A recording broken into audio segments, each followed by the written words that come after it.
আজ আমরা সমীকরণের অঙ্ক শিখব। যদি 2x প্লাস ওয়াই ইকুয়াল 7 এবং 5x মাইনাস ওয়াই ইকুয়াল 7 হয়, তবে x ও ওয়াই এর মান কত? ক নম্বরে যে অ্যান্সারটা আছে সেটা হচ্ছে 2, -3। 2 হচ্ছে এক্সের মান আর -3 হচ্ছে ওয়াইয়ের মান। তাহলে আমরা প্রথম সমীকরণে বাম পাশে বসাই দেখি 7 হয় কি না। 2 গুণ 2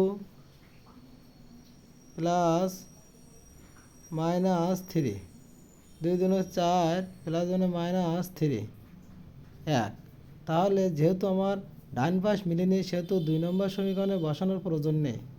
এখন আমরা ক্ষয়ের মান বসাই দেখি।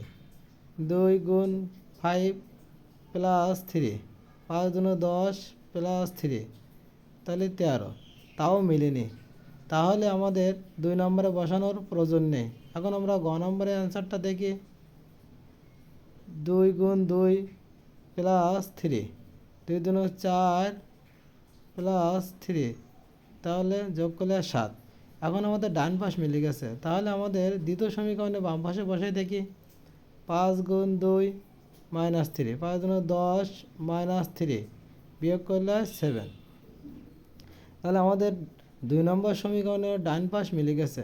তাহলে আমাদের অ্যান্সার হচ্ছে গ নম্বর।